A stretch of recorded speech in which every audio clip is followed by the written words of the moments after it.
C'est dans la salle de conférence des arènes de l'hôtel Elaïs que le Forum international Reswood de l'ATIBT 2025 a été lancé officiellement en présence des autorités politico-administratives de la ville de Pointe-Noire, représentants, cadres et experts de l'Association technique internationale des bois tropicaux ATIBT en sigle, ainsi que le ministre de l'économie forestière, Rosalie Matondo, marraine du forum, pour mettre en œuvre les stratégies de la gestion de l'écosystème forestier pour un bon développement durable de l'industrie du bois tropicaux. Plus de ces 23,5 millions d'hectares de forêt est résolument tourné vers la gestion durable de ce précieux patrimoine sur fond d'innovation et de diversification économique sur une base vecte. Cette ambition se traduit par une politique nationale forestière fondée entre autres sur l'aménagement et la certification des concessions forestières, la transformation plus poussée du bois au niveau local avec l'érection des zones économiques spéciales,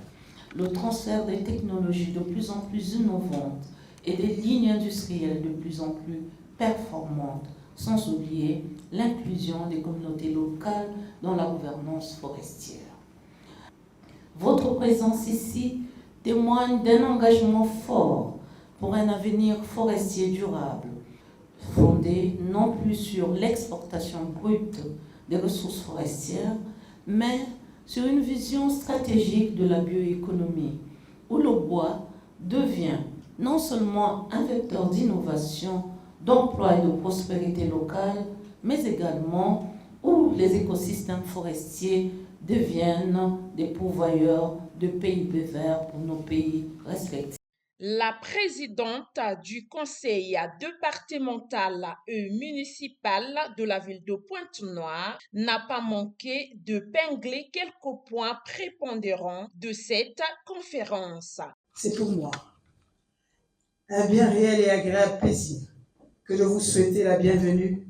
à cette cérémonie d'ouverture des travaux de cette conférence de haute portée internationale organisée par l'Association technique internationale des bois tropicaux et qui rassemble diverses parties prenantes à la fois du secteur privé,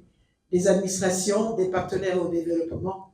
de la société civile, des institutions techniques et autres experts autour des thématiques inhérentes à la filière bois, à l'effet de faire du partage d'expériences et des groupes de travail pour viser l'amélioration de la légalité et de la durabilité des mines ou bases des données du bassin du Congo. Nonobstant, de l'autre côté, l'on écoute la présentation du forum dépeint par le ministre de l'économie forestière du Gabon. La rencontre de Reswood 2025, dont je salue vivement le retour après plusieurs années, intervient à un moment où la filière forêt-bois dans notre sous-région est engagée dans une dynamique décisive. Cette décision traduit une volonté politique régionale forte, celle de placer la transformation locale de nos ressources naturelles au cœur de nos stratégies communes de développement économique et environnemental. Le représentant du ministre de l'économie forestière de la RCA n'a pas manqué aussi de donner son aperçu à ces Reswood ATIBT édition 2025. Notre présence à cette conférence témoigne à suffisance de l'intérêt grandissant que nos pays donnent pour la durabilité et le développement de nos secteurs forestiers. La forêt incarne notre identité, notre culture, notre économie et surtout notre avenir.